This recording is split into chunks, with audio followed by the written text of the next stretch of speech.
Friday Night Huddle, sponsored by Ingalls, Spivey King and Spivey, Citizens Bank, and Champion Chevrolet. It's just like riding a bike, so here we go. Volunteer High School opened in 1980. 45 years later, the Falcons are flying to new heights. For the first time ever, Volunteer started a season 3-0. Tonight, the Falcons had a measuring stick game to see how they stack up against one of the top teams in the region, Elizabethton. This could be the biggest win in school history for Volunteer, but it would not be easy against Elizabethton. Cyclones would strike first in this one. Rhett Slagle calls his own number, and he's in for the touchdown. Cyclones on the board 7-0. Later, it's 14-0 Elizabethton. Cyclones, they would score again, courtesy of Slagle calling his own number for a second time. It's 21-0 visitors. But Volunteer, they are not your old Volunteer. This team fighting back. Owen Fleener breaks through. He's gone for a touchdown. It's 21-7. But these Cyclones are just a little too much right now. Slagle finds Zach Wallen. He's in for the touchdown. Elizabethton beats Volunteer 31-21. Volunteer picks up their first loss of the season. That's what we're known for, and guys can really make some plays for us, and just got off to a really good start. Defense forced some turnovers. We got an early block punt, which allowed us to score early, and so just a tremendous effort by guys. We've had a tough schedule. Our guys are battling, and show signs we got a good team. In Carter County, we had a battle of unbeatens tonight with 3-0 Hampton playing 3-0 Happy Valley.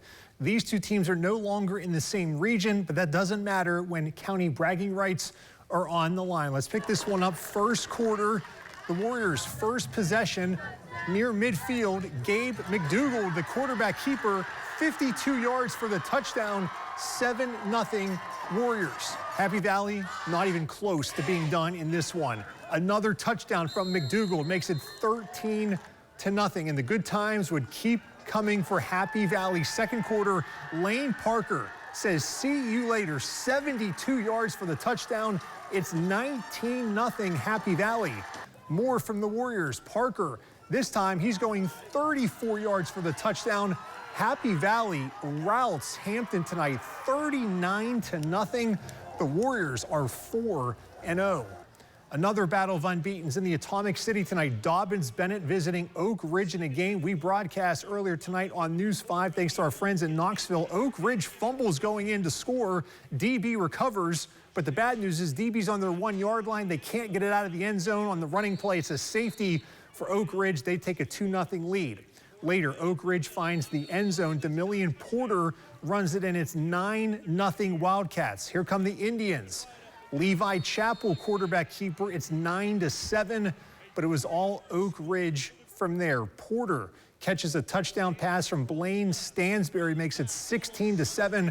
Oak Ridge hands Dobbins-Bennett their first loss of the season, 33-7, the final. The top game in Southwest Virginia tonight was the Mountain 7 showdown between Abingdon and Gate City. This is the home opener for Gate City, coming off that narrow loss to Dobbins-Bennett last week. Abingdon going to the air early. Eli Brooks finds Hayden Reed for a big game, but the drive would stall. Mason Solon connects, though, on a 35-yard field goal. It's 3-0 Abingdon. Gate City gets things going on the ground, backed up deep in their own end. Give it to Walker Hillman. He changes the field position with one big run here, fighting for extra yards. Later in the drive, they give it back to number 10. Hillman breaks free, goes 34 yards for the touchdown. Gate City takes a 7-3 lead. Late second quarter, Hillman finds the end zone again, this time from 15 yards out. Gate City led 14-3 at halftime. They go on and beat Abingdon 28-17. Coming up, Virginia High looking for a 4-0 start to the season. Could the Bearcats beat George Wythe? We'll head to Gene Malcolm Stadium when we come back.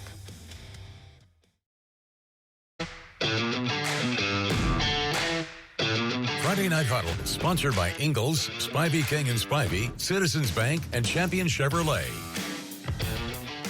Virginia High has a big matchup next week against Tennessee High in the VT game. But before the Bearcats could turn their attention to their neighbors from Bristol, Tennessee, they had a game tonight against George Wythe. The Bearcats looking for a 4-0 start to the season at home against the Maroons. Bearcats already up 7-0. Caden Laws gets the Bearcats across midfield. Then later in the drive, Laws would take it into the end zone for a touchdown. It's 14-0 Virginia High. George Wythe would kick a field goal to make it 14-3. The Maroons marching, but Isaac Smith intercepted by a diving Connor Presley. Virginia High takes over, and guess who? It's Laws again. His third touchdown of the game makes it 21-3. Bearcats win 40-10. They're now 4-0, and they host Tennessee High next week in our Friday Night Rivals game. Rye Cove playing their home opener tonight against Honaker. Rye Cove strikes first. Blake Goings powers in past Honaker's defense for the touchdown. Then Carter Roach Hodge, touchdown for Rye Cove. But here comes Honaker. Their young quarterback Parker Lowe finds his favorite target, Avery Music. That's always a good place to go. And Music turns on the speed, takes it in for the touchdown. Those two not done. This time Lowe throwing it deep. He finds Music behind the defense for another Honaker touchdown. But Rye Cove's offense a little too much. Will Rollins runs this one right down Main Street for the touchdown. 48-28. Rye Cove over Honaker. Let's go back to Northeast Tennessee. 3-0 Chucky Doak hosting 2-1 Unicoi County. Blue Devils up big in the second half. Colby Jones to Avery Hatcher for the touchdown. Chucky Doak trying to get back in this one. Dom Atchison catches this touchdown. Blue Devils now have their backups in. Gunnar Peterson at quarterback. He's throwing to Jack Swinehart for the touchdown. Unicoi County wins 49-28, giving Chucky Doak their first loss of the season. We'll stay in Greene County for an all-county matchup between North Greene and South Greene. Rebels quarterback Nash Rader takes it around in for the touchdown. 7-0 Rebels. The Huskies looking to come back.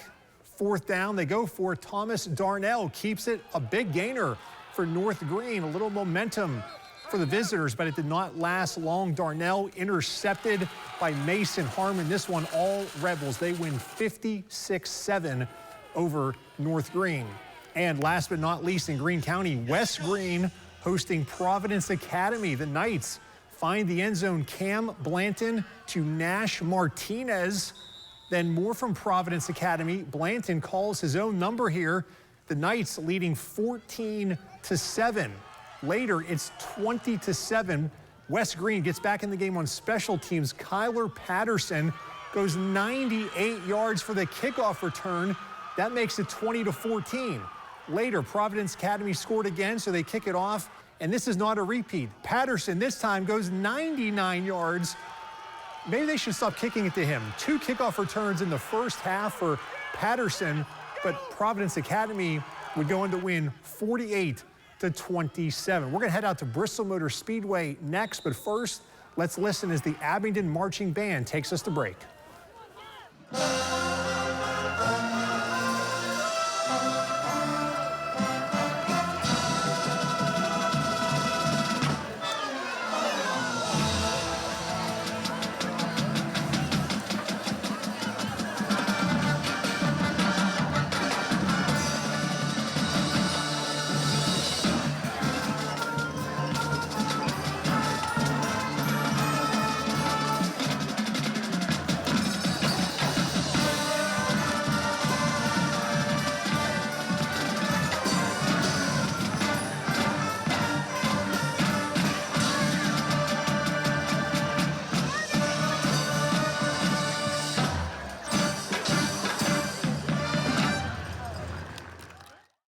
Bristol, baby, sponsored by Phil's Heating and Air. It was a busy night at the Bristol Motor Speedway tonight with Cup Series qualifying and the Xfinity Series race. For NASCAR's second series, this was the opening round of their playoffs. Defending Xfinity Series champion Justin Allgaier starting on the pole. Connor Zillich, who has won 4 straight races, starting fourth. Trouble on the first stage for one of the playoff drivers, Sammy Smith, pulls off the track with engine troubles. He would finish 37th. Lap 77, Connor Day goes for a spin. Stephen Parson tries to avoid the aftermath and cannot. He hits the 17, and his day comes to an early end. Nowhere to go. I saw the 17 spinning and tried to check up and wasn't sure where he was going to go. And unfortunately, he went exactly where I was going. Al Geyer would go on to win stage number 1. In stage 2, Sam Mayer goes to the point, but in the closing laps up the stage, here comes that Zillage boy. A drag race to the finish, and the 88 wins stage 2.